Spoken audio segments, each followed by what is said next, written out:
believe people with who they say they are, and it doesn't have to be a problem. And it inherently isn't. The only reason it becomes a problem is if we make it a problem. And knowing that people know themselves better than we ever really will. So whether you're a friend or a loved one who has somebody who is questioning their gender identity or knows their gender identity, that they're getting connected to the right people. I think that that's what most people want, is like for their loved one to be safe and cared for, and for it to be a decision that is best for them. But you can't know that. So coming alongside of those people that you love in their journeys matters. Based out of the University of the Fraser Valley on unceded traditional lands of the Stolo people, we are the Community Health and Social Innovation Hub, or CHASI for short. We support the social, mental, emotional, physical, and economic health of those living in our communities by bringing together experts from across disciplines. Those experts have some incredible stories and insights. To share those with the communities we serve, we bring you the CHASIcast, a monthly program where we drill down on a current topic and chat about how it impacts our lives. Well, I'm really excited today to be able to have a conversation with one of my favorite people, a former student. And Stacy, thanks so much for taking the time today. And I wonder if we can just start by you sort of introducing yourself a bit and talking a bit about your experiences. Yeah, I mean, thanks for having me. I know we've been trying to get this together for quite some time, but hello, everyone. My name is Stacy. I use he and him pronouns. I live in Mission, so on the land of the Lekamel, Matsqui, Sumas, Kwantlen, Scowlitz peoples. I guess a little bit about myself. I ended up getting my social work degree at UFV, although met you in sociology, which changed my life, by the way. So thank you for that. Honestly, first time I ever really felt successful at school. But got my social work degree. I've been involved in social services and healthcare work for the last 10 years, mostly at a youth health clinic, but connected to often youth and young adults in lower barrier healthcare services. And also kind of what we'll be talking about today, have been supporting conversations, so people of all ages, around the topic of gender identity for the last 17. And I also have my master's degree in social work with a clinical specialization. So kind of counseling is also a part of my career path, as well as supporting a team who can provide information and resources around gender identity and gender diversity. So you've been doing that for 17 years. Can you talk a little bit about how that's changed? I mean, we're in times that are very difficult, and what do you think about when you think about the last 17? I mean, so different. I think the conversations being had, visibility is just has increased so much. 17 years ago, there were, of course, trans people. I mean, hundreds of years ago, thousands of years ago, there were trans and gender diverse people, and non-binary identities. Just wasn't really recorded in history in the same way. But social media really kind of, people are sharing glimpses of their life and their exploration of that and how powerful and meaningful it is to them. Of course, with that visibility comes folks seeking access to care. And so Pathway 17 years ago was often one place in Vancouver, and only by kind of knowing someone in real life, IRL, did you really kind of know what that looks like. And so a lot of information sharing from person to person was how care used to be accessed.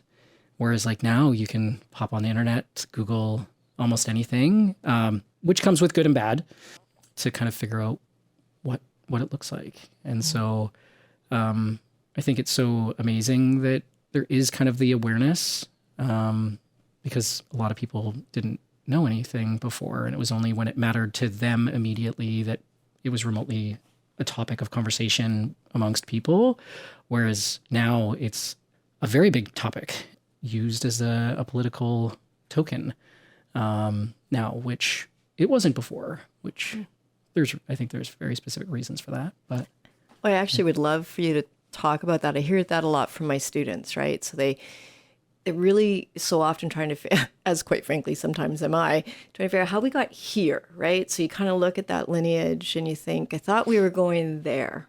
And, are we back there? Are we someplace new? But it doesn't feel very good. And how did we get to this spot? Yeah, I'm sure it's a super complex answer if you really dive deep into it. I think what stands out to me as a part of that answer is that it's political in that people are like, no, we don't want that part to exist. We don't want what we think comes with gender identity and gender diversity to exist in society. And so it's using it as a topic of conversation to put bills up against accessing or banning access to care for trans and gender diverse and non-binary folks.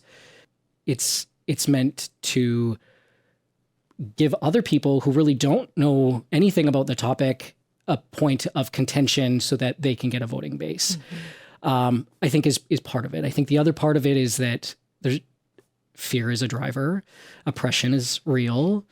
And as we were kind of chatting about a little bit earlier, this is something that we've seen happen to oppressed and marginalized communities in the past, right?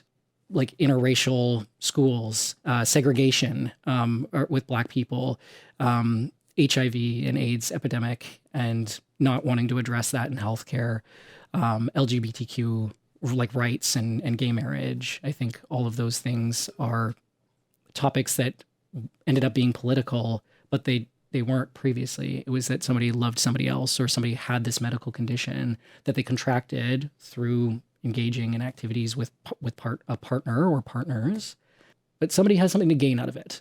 And I often question, what do they have to gain?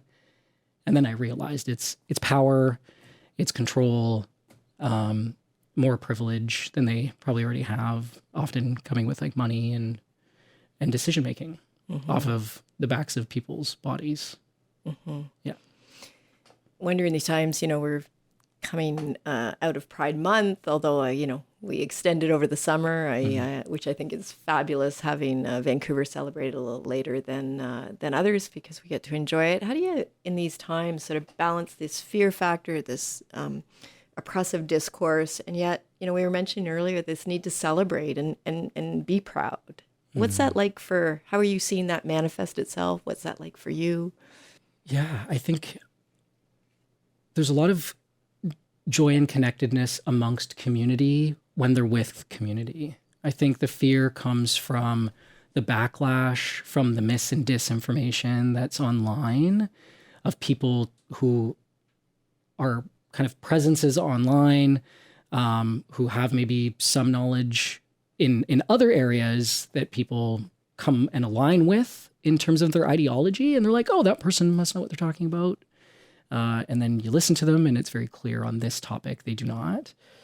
And so they share and spread this mis and disinformation, which elicits fear and outrage, because what they're talking about is often like portraying gender identity and access to medical care related to transition or transitioning, because that looks different for folks, to like violence towards young people. And also kind of backtracking to talk about mental illness. And so I think that the fear around that and being exposed to that as people, like for people with lived experience, can be really difficult. And then you're kind of trying to navigate life, which for some it's very visible in trying to access just community life, going like anything really, going to the bathroom, going to a grocery store, anything, and having people promote hate speech and sometimes talk about violence as an answer or solution when dealing with the community. And I think like those are all very real, which is the importance of talking about it and having allies and really educating, right? Like combating the mis and disinformation. And so then you have people who are misdirecting their energy, putting it to where it actually needs to be. And it makes me think of drag story time for Pride and how there's protesters who are protesting about sex trafficking and pedophilia. And it's like, well, hey, those things do matter. And so let's get you connected to the community organizations and nonprofits that are actually doing something about it. Like, let's take your outrage around those things, which are shared, by the way. That's not something that divides the queer and trans community from the cis heteronormative communities. I think that sex trafficking, violence against others is a shared topic. And so trying to direct them and say, take that hour, take that time, instead of just surfing and coming across stuff on social media that's just easily accessible, which is often hate speech. It's just disguised as care for other people, which is actually blocking care from other people, by the way. So this is the mis and disinformation part, that it's like, hey, like spend that hour actually connecting and getting proper information from the experts, whether that's on gender identity or whether that's on sexualized violence and survivors, how to support survivors of sexualized violence and engage in broader awareness activities. I find that really interesting because it's an interesting angle in, right? So, there's a big part of me that in those moments simply wants to say, your hate is toward, me and my community and my family. And therefore, this is your avenue into that hate. And I think it's really interesting and potentially very productive, the way you're looking at it, to say, well, what if we flip that and say that the issue is the issue for the person? They're just directing it in the wrong direction, right? Which I think is really interesting. Totally. And I think that that's a tool of the oppressors, right? Is to kind of go, oh, but the problem is this, but this is where you go to address it. And it's the trans community that's the problem, because they're making our young people question their gender identity. And my thing is like, well, technically lots of people question their gender identity. That's how cis people know they're cis, and trans people know they're trans, and non-binary people know they're non-binary. And same thing with sexual orientation. That's how people know they're gay or straight or bisexual. We are meant to question so we can know our truth and our answer. And so by kind of saying, hey, this is the problem, this is the target, certain people, a very few small people, mostly with political agendas, that's where they send people to. And it's fair. When I hear the narrative that young people are being forced to do anything, especially when we're talking about altering bodies, like that, of course, is concerning. Yes, that is concerning. Who is forcing anybody to do anything on their body? That is violence. That should not be happening. Consent is a real thing. Accessing experts who are really considerate and hyper aware of the climate, who've done work, who continue to do work because they've seen the good outcomes for their individuals that the rest of community doesn't see, because people are just going and doing their lives. People don't get exposed to trans, non-binary, gender diverse, and two-spirit folks who are and doing things. They just aren't. And so therefore, if they don't see them, that must just be a false, scary narrative. And so they believe the people that are spouting off about it. So I think challenging that and saying, hey, what are you actually most concerned about, actually addresses the fear that drives them. And then they're like, oh yeah, I don't have to be afraid of two-spirit, trans, and gender diverse, non-binary people. I actually have to be focused on actually being part of the solution, which is connecting to the matters, the agencies, the organizations, getting educated on topics that matter to me. And fortunately, social media isn't always the best resource, but it can be. Right. But it can be. And so I think supporting people to be consumers, there's a word I'm thinking of, but kind of aware of like what they're taking in. Who is this person? What are they speaking about? How do they know this information to be true versus just going, hey, I think we align politically, so maybe this person, knows what they're talking about. Because we've been taught that when people are talking about things like thoroughly and passionately, that they know about them. And that isn't always true. Yeah, great point.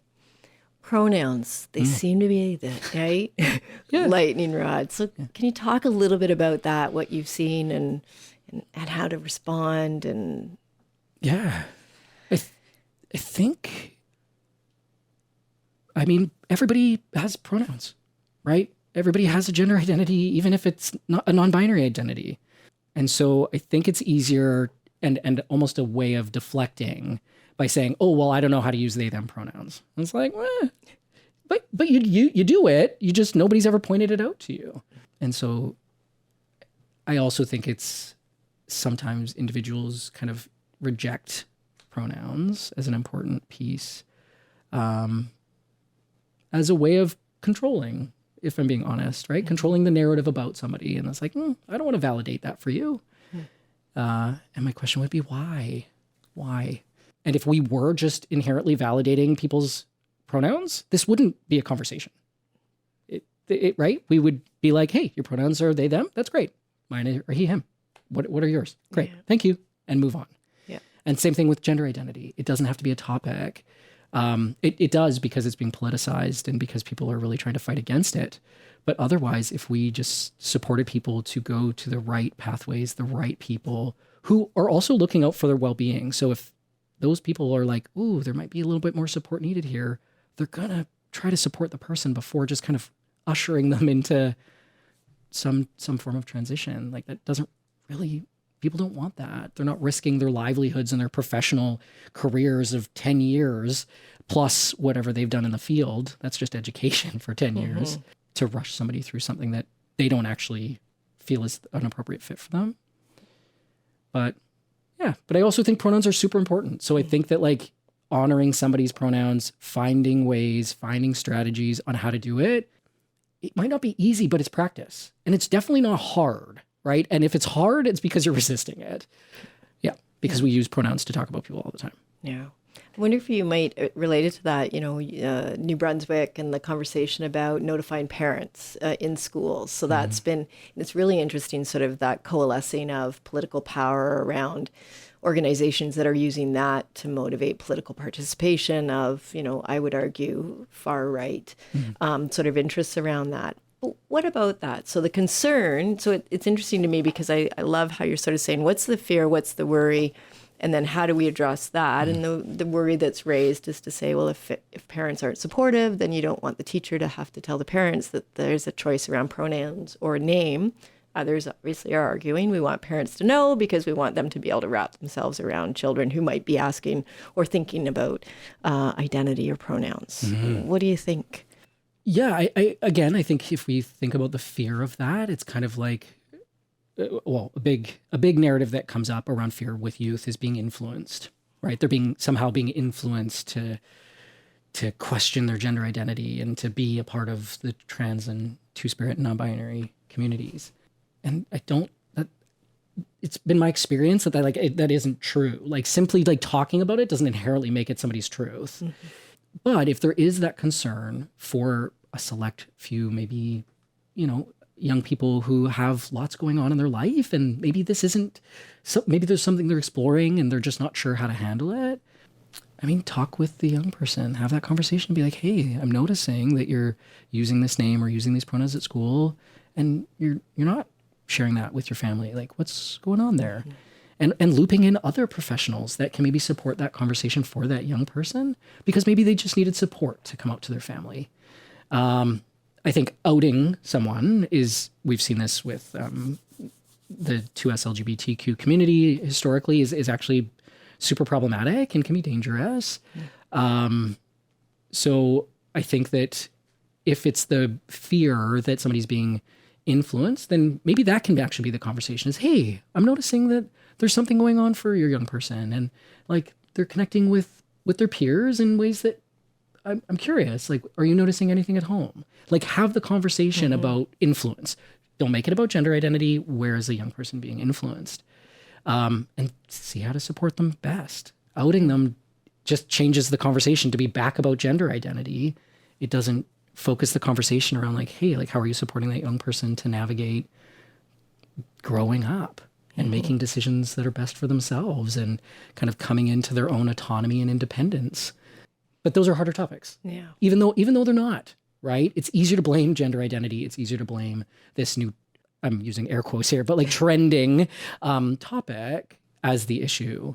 So I actually think it causes further harm, which people are trying to avoid in the first place. But it's by outing young people, and then it's going to put young people like at risk. And we know that, and there's research done by accredited universities that do talk about the risk factors to young people. And part of that is it's not because of their gender identity or their gender diversity, but it's actually because of the lack of support, violence, they experience that puts young people at risk. And when they have at least one supportive adult, that increases their health outcomes. So I would invite people to, and I recognize that this is kind of like their work livelihood is put on the line if they don't do this, because that's what's being asked of them and that's what they're being told they have to do. But to really explore like, what other ways can I support this young person versus just having to default to a rule that, if they really asked why this rule is here, is it in the best interest for the young person? And that's who they're saying they're looking out for, right? Yeah. And that's why we have Mature Minors Act in healthcare, right? That's why we have laws supporting young people who have the ability to consent or not, like those kinds of things in place. And so I was going to ask you another question about pronouns, but I'd love you to actually talk about those ideas of consent and mature minors and a bit of that, because it's so connected to people's worry and fear, right? And not understanding sort of aspects of autonomy that are so much more nuanced and complex. Can you talk a little bit about that? Yeah. So I don't have it all in front of me, but but my best recollection is like mature minor is essentially somebody that's at the age of 12. Depending on their individual situations, may have the ability to provide consent to accessing certain aspects of healthcare. That is assessed individually. We know 12-year-olds that maybe aren't as farther along, and some 12-year-olds, and you're like, I can't believe you're 12. We also know that of 16-year-olds, some of which have jobs and drive. They can become lifeguards and literally guard human beings' lives and have that level of responsibility, operate machinery that could take somebody else's life. And so they do have the ability to discuss aspects of healthcare and speak with a provider who will determine with them if they actually know enough to be able to provide consent. So it's not just inherently somebody's 12, they have the ability. It's kind of 12, there is kind of a general understanding that someone at that age they could be able to consent to care, but that is not just inherently meaning that, yes, they have access. That's what kind of stands out to me around that. And it's law. And it, from my experience, not just around gender identity, but healthcare access for young people, that is so important. Because as adults, we try to govern and protect. And in doing so, we actually limit care and support for young people often. Some people are like, 12 is too young to be able to consent to sexual activity. I am not in disagreement of that.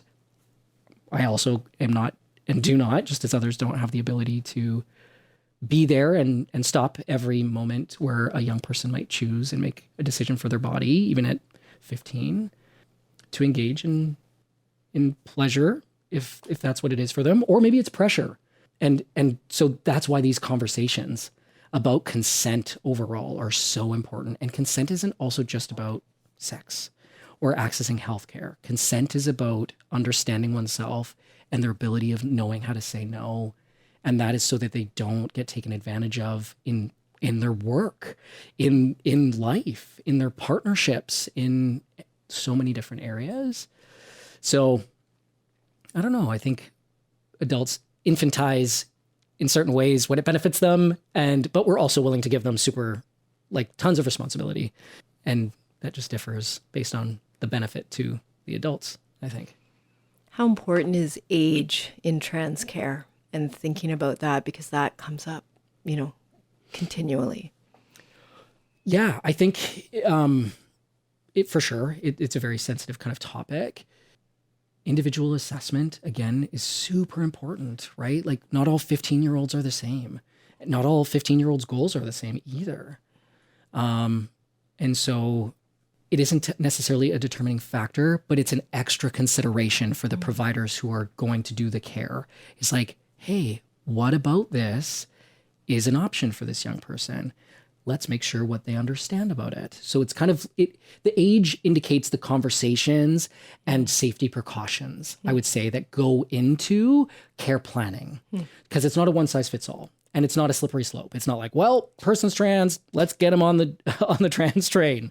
That doesn't exist. But I don't know why I felt the need to say that. But I think now it does. Yeah, right.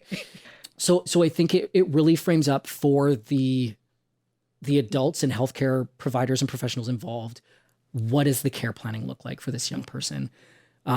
Because it also needs to be age appropriate, and kind of the development of bodies differs at different ages and stages for young people. So age is just an indicator of that, I think. And also I think the conversation around consent and to capacity consent is a lot more structured and thorough compared to adults, right? Because adults can engage in informed consent fairly easily. It's like, yes, this is what I know to be true. This is why I want to access this care.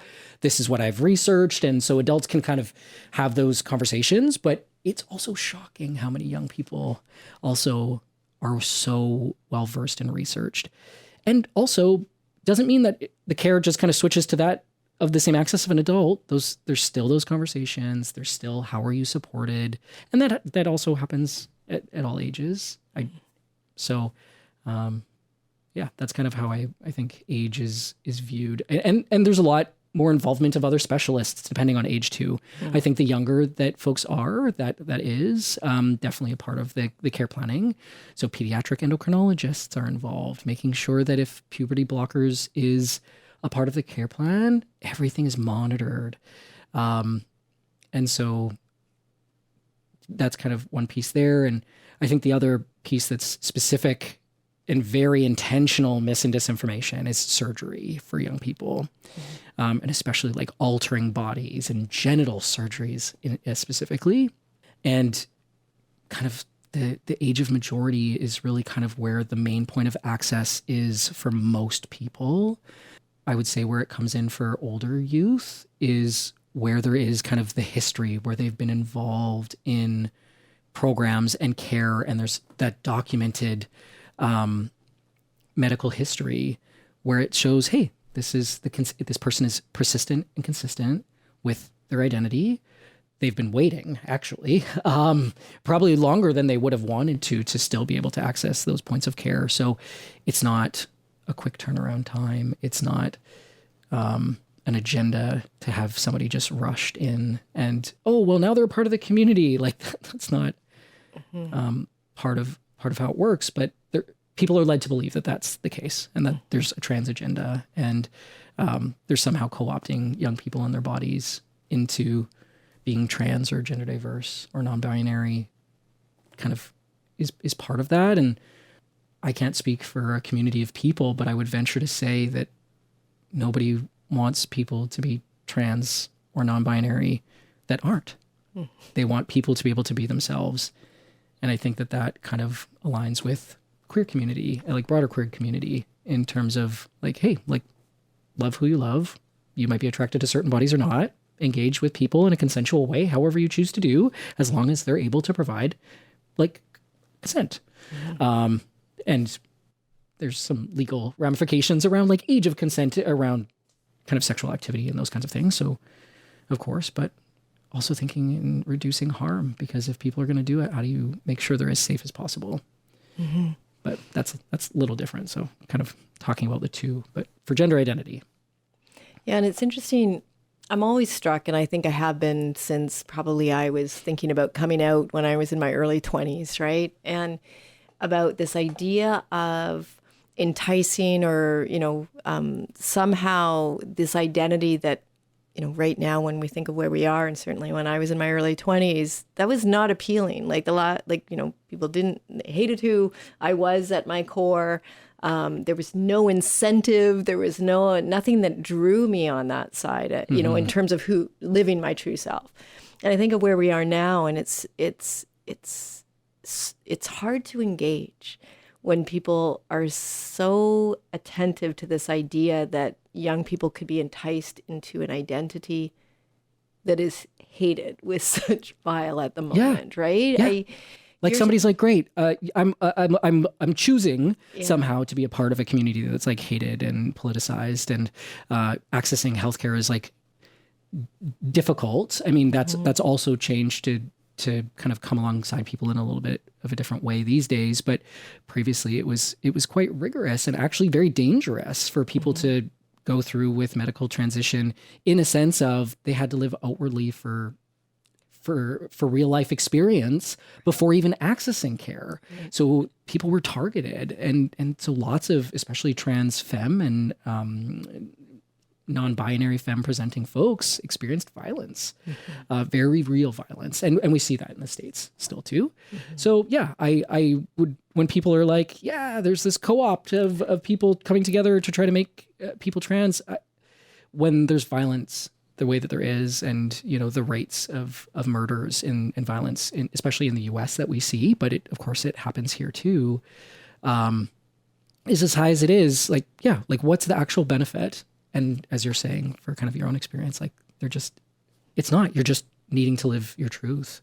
And it's hard when you have other people, which maybe even is your family, who would love you unconditionally, and now they're actually saying like, no, what you're going through is a phase, or that's not real, or you're mentally ill, who will love you, who will care for you, and really kind of putting these like harsh things in your face. And when people actually are supported, again, this is in research, they do better. They can get along with their lives. They can have a partner or partners. They can have friendships. They can have connection to community in not just queer and trans community, but like their local communities or specific areas of interest communities, and also like give back to community. I think that's kind of the other thing that I very much see in queer communities, is like this sense of caring and coming alongside of each other, and looking to actually create solutions to social problems that don't just affect the community, that are like broader in scope.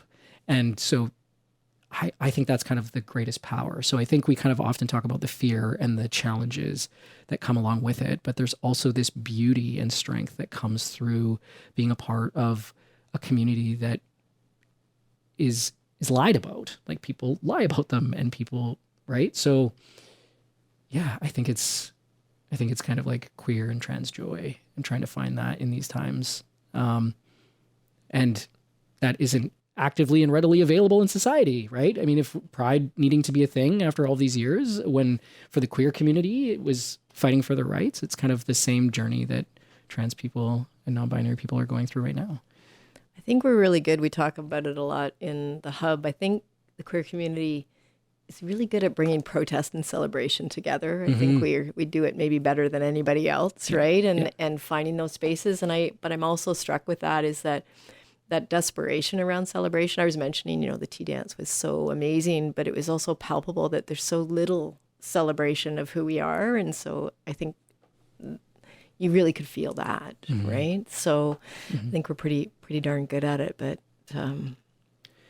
yeah, I agree. And I think it's because it's kind of like, hey, I've worked so hard against odds to be who I am, to show up and make it and find community and find my purpose and just can belong. And belonging is super powerful. And there's a lot in society that actually tries to make people not belong. Like, well, if you're into this, you can't do this. And right, they put up these superficial barriers, and it's like, well, actually that doesn't have to be. And when I think about kind of the rainbow and pride, a lot of people are like, well, straight people don't fit in there. And it's like, well, then that's a choice, because if you're really celebrating identity and diversity of humanity, including sexual orientation and gender diversity, and right, and ability and race and culture and all these things that are involved in humanity, and pride is kind of centered around queer identities, but that can be brought out, and it's like, it's really asking and stepping into, hey, celebrate yourselves. Everybody has a place here, as long as you're willing to also say that people have a place here. And also, something that I find super interesting is there was a book by Dr. Martin Brokenleg around, it's really about belonging. And so whenever somebody is kind of this idea of a circle, and that when somebody does something wrong, they're kind of removed from the circle. And then this kind of idea of like, you can only come back if you fit our standards, as opposed to expanding that circle and going, you know what, maybe you made that mistake. Maybe this is a wrong thing by behavior, not by identity and who they are, but by certain actions maybe they choose. And to expand the circle and go, but we're not rejecting you. You still belong here, but let's figure out how to support you to like come closer to the circle, to be who you are, to find mastery and independence and these kind of other topics that are talked about.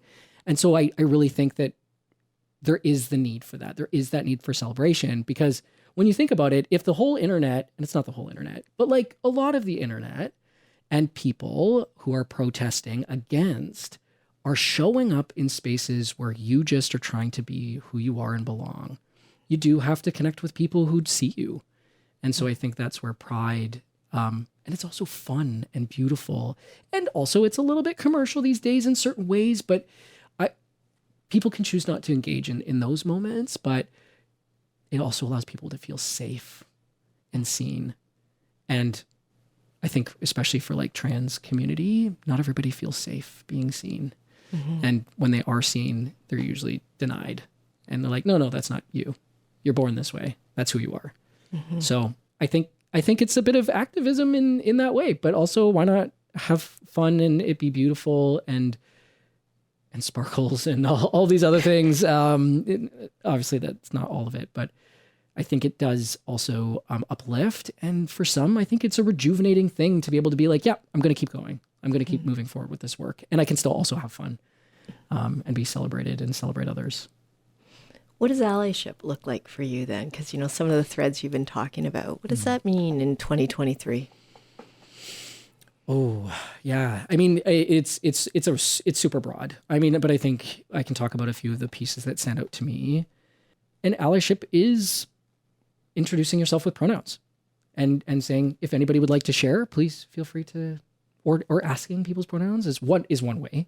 Can I ask you about that, Stacy, Yeah, sure. for a second? Because it's an interesting one that came up at UFV in terms of there was a bit of a conversation about including, and I don't include mine. Sure.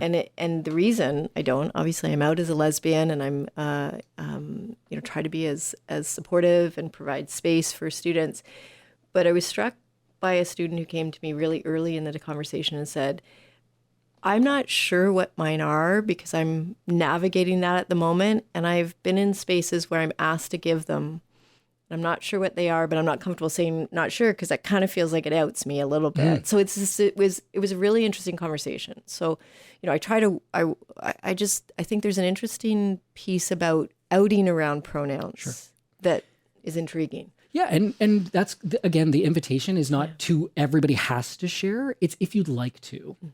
And so part of that is for allies to be able to create space around like, hey, like I recognize pronouns. So if you want to tell me your pronouns, I'm also here for it. And some people will use their name and say, if you could just go by my name, and that's great. And so it creates awareness, it creates visibility. And also I think respecting another person who's like, hey, this puts me in a really tricky spot. You're like, yeah, cool. How can I address you? How can I address you? How can I respect you in the best way possible? So yeah, it used to be like, oh, well, everybody needs to in the circle. And now it's shifting to being more like individual, invitational to do that. But yeah, so, and also like sometimes for people kind of being like, I use he, him pronouns, but I also say like, if somebody called me they, I'd be like, okay. Like I wouldn't, if somebody called me she, I'd be like, I don't really know what you're talking about. But, but also like that, that doesn't hurt me. Whereas it would be hurtful for other people. So I think, just being as respectful as possible and offering that, I think is better than demanding it. Right. Yeah. So other parts of allyship you were mentioning, what else? Yeah. Because it just feels so important right now to me. So I'm mostly trying to get your wisdom on it. Yeah. And I mean, I think there's like allyship in like different levels, right? I think there's like on an individual level, like so micro, macro, meso. I can't get them in order at the moment, but I do remember them. And so what area do you feel called to support community on? And if it's on an individual level, and that might be somebody at like a family gathering or just in a group of peers, like hanging out at a park or whatever, and somebody's like, pronouns are stupid. Maybe an active allyship is actually going like, hey, maybe you feel that way, but other people don't. And so it's simply just kind of addressing the story that people are making up that blankets a whole community. So that could also be validating somebody's chosen name, and simply going and somebody being like, oh, well, why is this person going by this name? And I can't think of them that way. But we do that for other people often. Culturally, we do that for people. So people who go by shortened names or kind of defer their kind of cultural name to a more white name, right? So I think kind of like pointing to some of the things where it's like, well, that doesn't, just because you believe that doesn't mean it's true for everybody. And also is vocalizing that. So I think kind of challenging these little moments with people that you're in relationship to can be an act of allyship. Getting educated, of course. And that can be in super small ways. Like there are resources where there's like gender 101s. So you can learn about gender identity. So you don't have to kind of figure this out on your own and come across random stuff on the internet, or listen to people who don't know anything about it. You can actually spend 1 hour or do an advanced one, which is like, I think another hour to an hour and a half, which also for anybody that's kind of needs continuing professional development credits, like these go towards that. So that can help you in your profession as a student in your education, but also as like a member of society for an hour of your time. And I think there's a lot of folks that spend an hour of their time just scrolling, looking for something meaningful. And maybe actually taking that time and carving it out to be like, you know what? No, I'm actually going to like learn about this, because maybe in my life, I don't know somebody that's trans or gender diverse at this point, but maybe I will. And also if I'm a professional in any capacity, I'm probably going to come across somebody, and I can either be somebody who gets it, even if I don't fully understand it, but I can be respectful of somebody, and come alongside someone, versus being like, yeah, no, I don't get it. I'm not going to try. Because like, wow, what privilege comes with that, of being like, hey, I don't know who you are, but I'm not even going to bother. Like that's how much you don't matter to me in like in a workplace or just in general public, and confronting somebody about it maybe, but see it, in academe, we have, professors that are still so resistant to calling a student anything other than what's on our class list, right? And that's obviously targeting particular individuals, right? And it's just so... Yeah. But I would ask why. And would you do that for another student who maybe would be teased about their birth name? Yeah, you would. They would. So what is the statement they're trying to make there? And why? Why are you outwardly denying somebody something that... for whatever reason, because people also change their names for different reasons too. Maybe their birth name is super, like, brings up very hard memories, right? Like, would you do it for that person? Yeah. Like, there would be so many reasons why you would accept and honor somebody's wishes to do that. Yet for someone around gender, you're saying no. And and if you're a professor in academia, are you not here to help literally educate and help people evolve and develop and learn how to be critical thinkers, ideally, and no matter what? Because even if you're in something like science or mathematics or engineering, critical thinking is also going to be important there. It's not just social service related. It's not just, like humanities and those kinds of things. So yeah, the invitation is for them to look into that. And again, to decide, are you going to be a part of the problem, which is causing active harm to people, or are you willing to be a part of a solution by that small piece of saying, great, you go by that name, thanks. That's what we'll do here. Because it also, for university students, like if they don't legally change their name, and there's a lot that is required of people to do that. Like it is not just like go to StatsCan and they can, or Vital Statistics, and they can figure it out. Like depending on where people are born, it is very challenging, if not impossible, to change that. And so people have to go through this whole rigmarole to even get their degree with their chosen name on it. And that's who they are and how they go by. So trying to be accessible, I think is so interesting. important. You talked about education, and I just wonder, I know how the Waterloo stabbing of the professor in the gender studies course. I'm not sure if you heard about that. Yeah, okay. So interesting from a university point of view, because the individual walked into the classroom as the professor was teaching a gender studies course.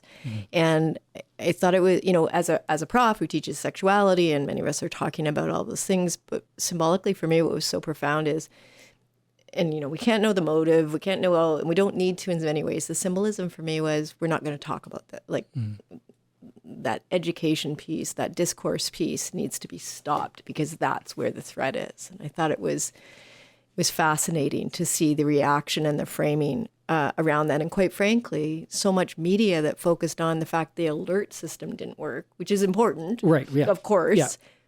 but that almost a worry about really engaging with which course it was intentional. It was that course was target, that subject matter was targeted. So that broader chilling effect. Yeah. I mean, the discourse is important, because if we're not having active, like conversations and discourse that really talks about truth and the breadth of truth, because truth is also complex, right? Like there could be an absolute truth, but when you kind of pick it apart, there's lots of working pieces. But if we're not talking about it, the alternate discourse is the people who are talking about it, and they're being radicalized, right? And we know that there's a lot of tools of white supremacy that still exist. And so there might be some people listening to this that are like, how does that fit in here? And it does, right?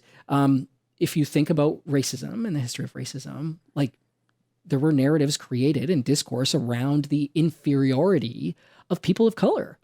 And like, so that's what's also happening here. And that, wow, this is being talked about. This can't be talked about. It's got to be we're not going to expose other people to it because it's not what they believe. It's like, well, this isn't a belief. This is a reality.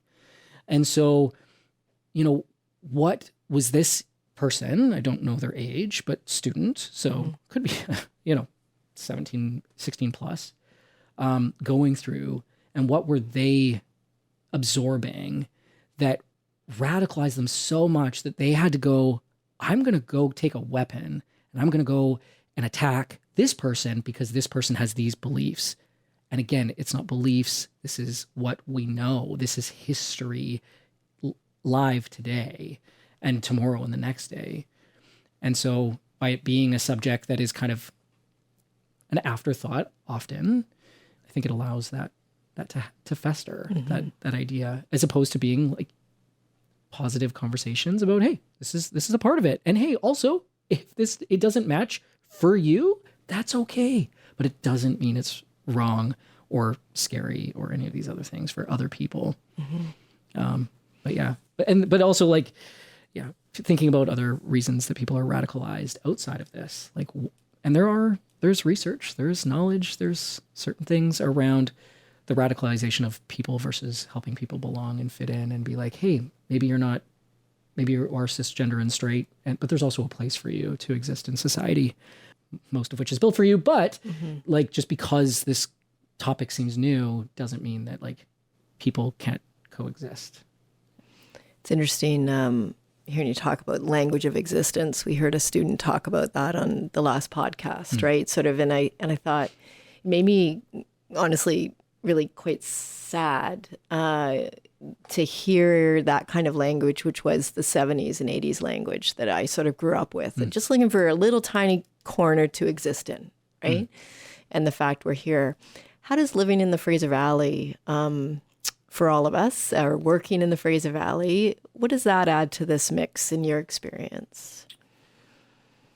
Yeah, I think the level of complexity comes in around certain people who argue that it's a part of their faith. And I say certain people and part of their faith because I don't inherently believe that, like, just because people believe in God, they automatically. But interesting how some people do use God or certain scripture to say, see, this is why it's wrong. But there's other people too who I think see their faith and go, no, but like, part of the goodness of my faith is caring for people. And so those people are able to come alongside and actually use their allyship and go and talk about faith, because they aren't inherently separate. So, but I do think that religion is often kind of used as a reason for hatred from people who are religious and also have their other motives. It's not just inherently the religion, but and also I think that on the wonderful side, there's also a thriving queer community, and it's not everywhere and all the time, but I do think that there's people that are out and living and are wonderful, successful, contributing members of society who are part of the 2S LGBTQ community. But yeah, but it's a little bit trickier. It's in certain places, in certain moments, it's very, very polarized. At other times, I think it's just kind of, like it's just, everybody's just doing their thing and getting along. And I think people would be surprised by that, but also like there are, I think there's certain people that want this community to look a very particular way, and will do and say things to make that happen. Yeah, I agree. And I think it's an interesting time where religions, in some ways, is being used to a greater extent to marginalize and oppress. There's greater permission around that. I come from a family from the United Church, and I grew up Catholic. Okay. So it's a whole nother podcast. Oh yeah. But there's all sorts of affirming churches and all of those. So I completely agree with you that it's not religion at its core. It's all of that noise around it in many cases. And I think that's increasingly difficult, again, when people are sort of using language around freedom of expression and religious freedom, and that some of those aspects that we just know would not be asserted if we were talking about a religious position that was racist. Oh, for sure. So, like, and also like the hypocrisy of it, I think is a big part of it. So, if the tables were turned, how would that look? And if we're not asking that, if we're not critically thinking about it, people are just buying into, well, this is what, scripture says. Oh, well, this is the stance on my faith and my religion. And also I think the other thing is religion is quite centered as a big part of privilege and identity, to be able to be like, well, my religion doesn't accept you, and look at how religious this community is, and therefore you don't have a place here. And so I think that using faith as a weapon, that's problematic in and of itself, right? Like, that's not what faith is meant to be. That's not religion. What religion is meant to be, if you're looking at it from like a God and faith perspective. But, also it's kind of stepping into how does that impact like just the one community that you're talking about, because it wouldn't be allowed in other ways. But historically it was actually, right? Like religion just can't be used as a tool to argument one's position. And again, deny the existence of historically like documented humans and diversity as a whole, right? Like that's kind of, again, what it is. But I've got a few more things I just want to touch on, but I also invite you, if I haven't had a chance, I could sit and talk with you all day. Yeah. What do you think the university's role is, and broadly, don't just mean UFV, obviously, but the university role in these times around these issues? I mean, to me, the university was a place where you're coming to learn, to be exposed to ideas, ways of thinking, more information from people who are experienced, from people who have studied, who are professors, who like have done and continue to do this good work.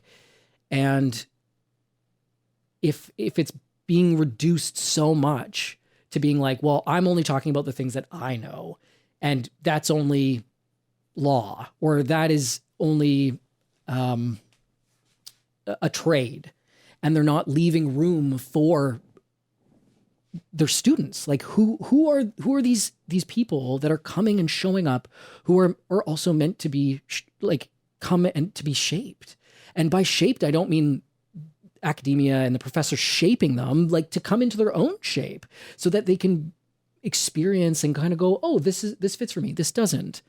So I do think that the university, the way that it was started was like, hey, we need to share and spread information and knowledge and create critical thinking, and also to a certain extent expertise, and that somebody gains over the course of a lifetime.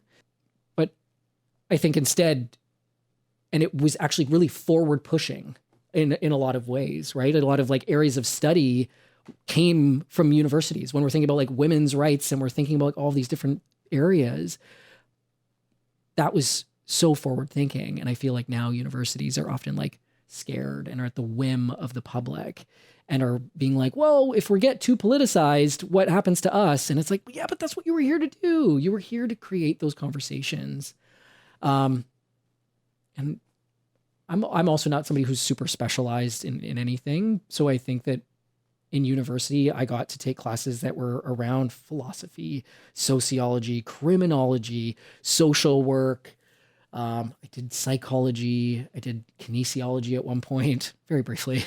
I'm not a science person. But that allowed me to kind of understand and think. And there weren't really the conversations back then around pronouns and those kinds of things.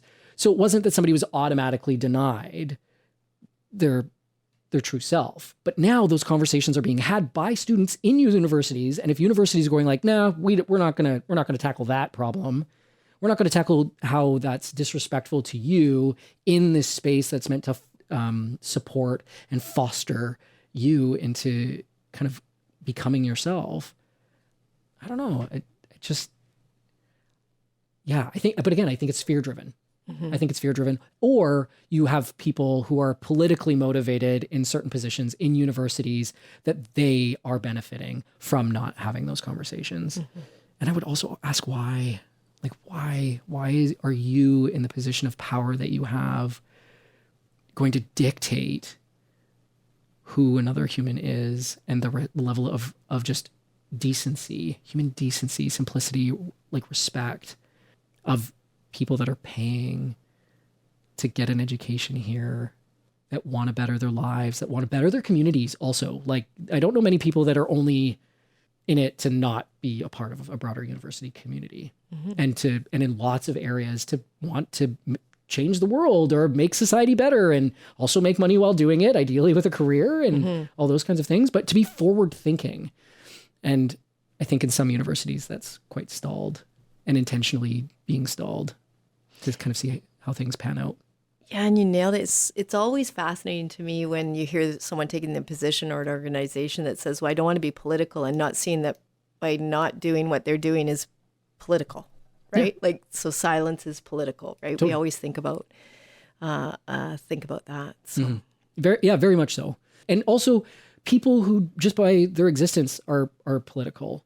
So you need to show up. Mm-hmm. You need to show up. You need to make these changes. And also I recognize too, there is some work that goes into that, but also get the people who know how to do the work in, let them do it. Like, bring the support to you. It doesn't have to be you starting from scratch. Like, this isn't, again, it's not new. Mm-hmm. Other people have gone through these things. So there are blueprints around how to start. So yeah, I think that they need to come around and to actually be like, no, Like we're in charge here. Like this is a business, and it's a business in people, and it's a business in spreading knowledge and in research and in understanding so we can create a better future, I think. Maybe I'm wrong on that, but that's kind of what I think most young people or people of all ages who come to university or college think. And so if the college or university isn't really doing that, then like, what are you doing? Yeah. If you had a message, like what's the most important thing that you sort of think about these days in terms of some of what we've talked about? Oh, yeah, that's big. I think it's really like believe people with who they say they are, and it doesn't have to be a problem. And it inherently isn't. The only reason it becomes a problem is if we make it a problem.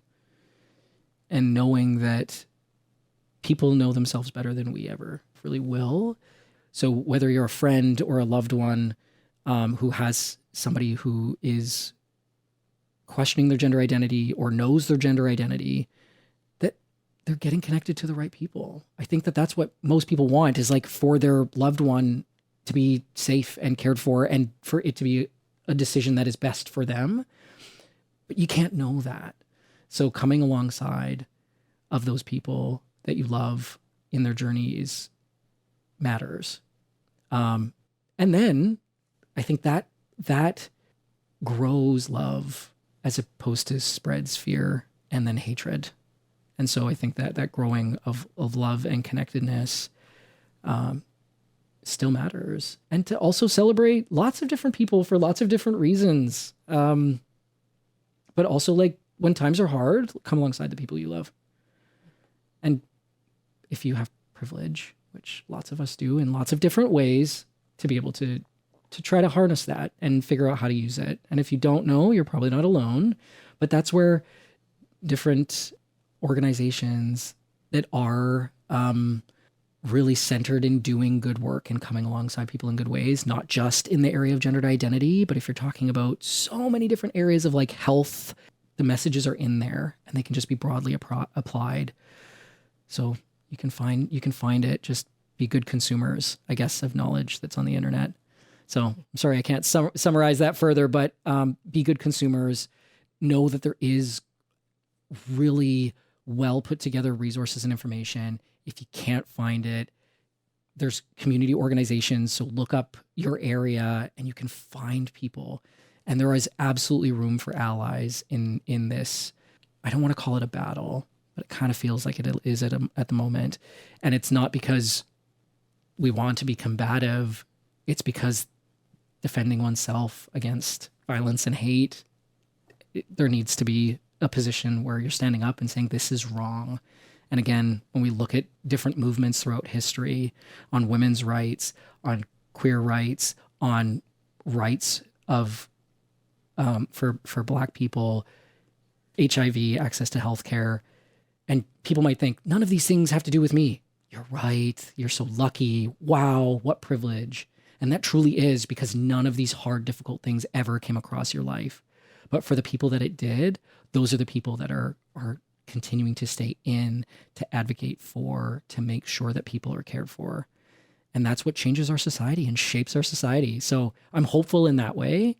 But yeah, there's so much out there, and hopefully to move away from fear as a main driver, because fear makes us do all kinds of things that I think if we were in a place of curiosity, we would find much better solutions than the one that fear drives us to, which is often violence and hatred of some kind and othering. So yeah, curiosity, leaning in, and connection. Yeah.